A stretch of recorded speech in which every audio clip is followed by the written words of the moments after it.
السلام علیکم ناظرین، یہ کہانی ہے ایمانداری کا ٹکٹ، کرپشن کے منہ پر ایک نوجوان کا تمانچہ۔ بیٹا کوشش کرو کہ جلد نوکری مل جائے، کیونکہ گھر کے حالات دن بدن خراب ہوتے جا رہے ہیں، اخراجات میں اضافہ ہو رہا ہے۔ اور جی بابا جان، میں انشاءاللہ لاہور ضرور جاؤں گا، زین نے اپنے ابو کی بات مکمل ہونے سے پہلے ہی کہہ دیا۔ اس دوران اس کی آنکھوں میں آنسو تھے۔ بیٹا، میں جانتا ہوں تمہاری پڑھائی ضروری ہے، لیکن کھانے کو کچھ نہ ہوگا تو پڑھائی اور دوسرے اخراجات کیسے پورے ہوں گے؟ میں اگر مجبور نہ ہوتا تو کبھی تمہیں دوسرے شہر نوکری کے لیے نہ بھیجتا۔ یہ کہتے ہوئے اکرام صاحب نے اپنے اکلوتے بیٹے زین کو گلے لگا لیا۔ اکرام صاحب محکمہ ریلوے سے ریٹائرڈ تھے۔ ان کے 3 بچے تھے، بڑی بیٹی شمسہ، پھر زین اور سب سے چھوٹی بیٹی نائلہ۔ اکرام صاحب دمے کے مریض تھے، انہیں یہ مرض کافی پرانا تھا، وہ کوئی کام بھی مستقل مزاجی سے نہیں کر سکتے تھے، اسی لیے انہوں نے مقررہ مدت سے 2 سال پہلے ہی ریٹائرمنٹ لے لی تھی، اور اب وہ پچھلے 6 ماہ سے بستر پر تھے۔ بچوں کے تعلیمی اخراجات، بجلی گیس کے بل اور پانی، ضروریات زندگی معمولی پینشن سے پوری نہیں ہو سکتی تھی۔ 1-2 ماہ تو سلسلہ چلا، لیکن پھر انہوں نے اپنے بیٹے زین کو نوکری کی تلاش کے لیے کہا۔ چھوٹا شہر ہونے کی وجہ سے زین کو کوئی مناسب ملازمت نہ مل سکی۔ زین BA پاس تھا، اس کی عمر صرف 20 سال تھی، چونکہ اس سے پہلے وہ کبھی رہنے کے لیے کسی دوسرے شہر نہیں گیا تھا، اس لیے گھر والوں سے دوری نے اسے اداس کر دیا تھا۔ لیکن پھر ایک اچھے مستقبل کی امید لیے وہ خوشی خوشی لاہور جانے کے لیے تیار ہو گیا۔ روانگی سے ایک دن پہلے اکرام صاحب نے اسے اپنے پاس بلایا اور کہا، بیٹا، ایمانداری کا مطلب ہے ہر چیز کو اس کی صحیح اور لائق جگہ پر رکھنا۔ ملازمت اسی شخص کا حق ہے جو اسے صحیح طرح سے ادا کرے، یعنی اسے اپنا فرض سمجھ کر نبھائے، اور یہ ایمانداری زندگی سے ہر شعبے میں نظر آنی چاہیے، کیونکہ ایماندار وہی ہوتا ہے جس کا ایمان سلامت ہو۔ ایک حدیث کا مفہوم ہے، اس شخص کا کوئی ایمان نہیں جو امانت دار نہیں۔ اس لیے بیٹا، اپنے ایمان کی حفاظت کرنا تاکہ ایمانداری قائم رہے۔ زین ادب سے اپنے والد کی باتیں سنتا رہا۔ اگلے دن زین اپنے گھر والوں کو الوداع کہنے کے بعد چنگچی میں بیٹھ کر ریلوے اسٹیشن کے لیے روانہ ہوا۔ دوسرے دن اس کا انٹرویو تھا۔ وقت اور حالات انسان کو ہر چیز کا مقابلہ کرنا سکھا دیتے ہیں۔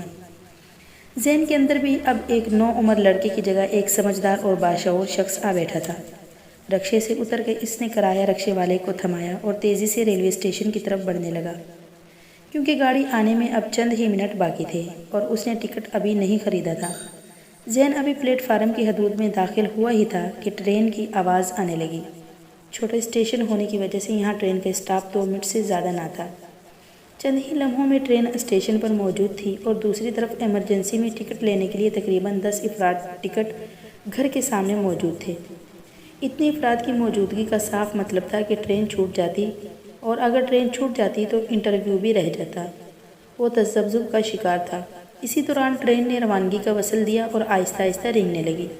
زین نے فوراً ٹکٹ خریدنے کا ارادہ ملتوی کیا اور ٹرین کی طرف بڑھنے لگا۔ زین کی رفتار ایک دم تیز ہوئی۔ اس نے جلد ہی اپنے بیگ کو بوگی کے دروازے سے اندر پھینکا اور خود پائپ پکڑ کر اندر چلا گیا۔ اسی دوران دروازے کے قریب کھڑے شخص نے اپنا ہاتھ تھمایا اور آگے بڑھایا اور اس کو اندر کھینچ لیا۔ اسی تیزی میں زین کے بائیں بازو کی کوہنی زخمی ہوئی۔ زین نے اس شخص کا اور پھر خدا کا شکریہ ادا کیا کہ بحفاظت ٹرین میں سوار ہو گیا۔ زین نے بیگ اٹھایا اور بیٹھنے کے لیے ٹرین میں جگہ تلاش کرنے لگا۔ ٹرین مسافروں سے بہت زیادہ بھری ہوئی تھی اور کہیں بھی جگہ نہیں تھی۔ پورا ڈبہ سواریوں سے بھرا تھا، البتہ ایک بڑی سیٹ پر 9 نوجوان بیٹھے گپے ہانک رہے تھے، جب ان کے بالکل قریب ہی 2 بوڑھے شخص کھڑے تھے۔ زین نے سوچا، ان نوجوانوں نے جب بزرگوں کو بیٹھنے کے لیے نہیں کہا تو مجھے پوچھ کر شرمندہ ہونے کی کیا ضرورت ہے؟ اس دوران اس نے دیکھا کہ ایک ماڈرن خاتون بڑی سیٹ پر ٹانگیں پھیلائے ہوئے مونگ پھلی کھا رہی تھی۔ اس کے قریب کھڑی ایک نوجوان لڑکی نے اس خاتون سے کہا، جگہ مل سکتی ہے؟ خاتون فوراً بولی، کہاں جانا ہے؟ لڑکی نے بولا، لاہور۔ تو خاتون نے کہا، نہیں، ہمارے ساتھ 2 اور خواتین بھی ہیں جو ابھی آ جائیں گے۔ خاتون نے جھوٹ بول کر لڑکی کو بیٹھنے نہ دیا۔ ہم کیسے لوگ ہیں، کسی دوسرے کو ذرا سی سہولت یا آسانی دینے کے لیے بھی تیار نہیں، حالانکہ ہمارا دین ہمیشہ انسانیت سے محبت کا درس دیتا آیا ہے۔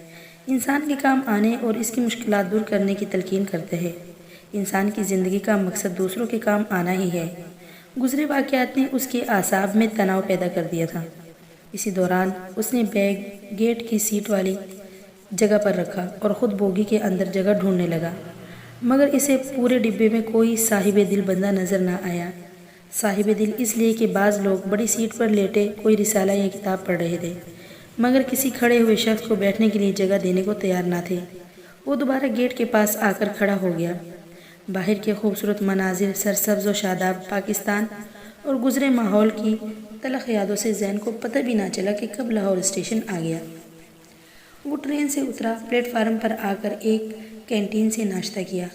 جب وہ پلیٹ فارم کی حدود سے نکل رہا تھا تو ایک خیال نے اس کے قدم روک دیے۔ میں نے تو ٹکٹ لیا ہی نہیں، چلو کوئی بات نہیں، میں ریلوے کے کسی افسر سے مل کر اسے ساری صورتحال بتا دوں گا، ٹکٹ کے پیسے دے دوں گا اور اسے معذرت بھی کر لوں گا۔ یہ سوچ کر زین اسٹیشن ماسٹر کے کمرے کی طرف بڑھنے لگا، مگر ایک دم اس کے ابو کی ایک بات اس کے بڑھتے ہوئے قدم روکنے لگی۔ بیٹا، میں نے تو ساری زندگی محکمہ ریلوے میں گزار دی، سب لوگ جھوٹے ہیں، آوے کا آوا ہی بگڑا ہوا ہے۔ آج اگر محکمہ ریلوے اربوں میں روپے کے خسارے میں جا رہا ہے تو اس کی بڑی وجہ ریلوے افسران کا بدعنوان ہونا ہے۔ زین تذبذب کا شکار تھا، وہ کسی فیصلے پر پہنچ نہیں پا رہا تھا اور بغیر ٹکٹ کے وہ اسٹیشن کی حدود سے باہر نہیں جانا چاہتا تھا، کیونکہ وہ اپنے مستقبل کی بنیاد بے ایمانی اور دھوکے پر نہیں رکھنا چاہتا تھا، کیونکہ اس کے والدین کی تربیت ہی ایسی تھی۔ کہتے ہیں کہ جب انسان ایمانداری پر چلنا چاہے تو اللہ تعالیٰ انسان کی سوچ کو وسعت دے دیتا ہے اور کئی راستے اس کے منتظر ہوتے ہیں۔ اسی لمحے بھی یہی ہوا۔ وہ فوراً ٹکٹ گھر کی طرف بڑھا۔ اس نے لاہور سے اپنے شہر تک کے کرائے کا ٹکٹ خریدا اور اسٹیشن کی حدود سے باہر نکلتے ہی اس ٹکٹ کے ٹکڑے کر کے ہوا میں اچھال دیے۔ اب اس کے چہرے پر سکون اور اطمینان تھا۔ ایمانداری کا ٹکٹ اس کے مستقبل کی پلیٹ فارم پر اس کی منزل تک اسے بآسانی پہنچا سکتا تھا۔ دوستو، اگر آپ کو یہ پسند آیا ہو تو پلیز اپنے دوستوں کے ساتھ لازمی شیئر کیجیے گا۔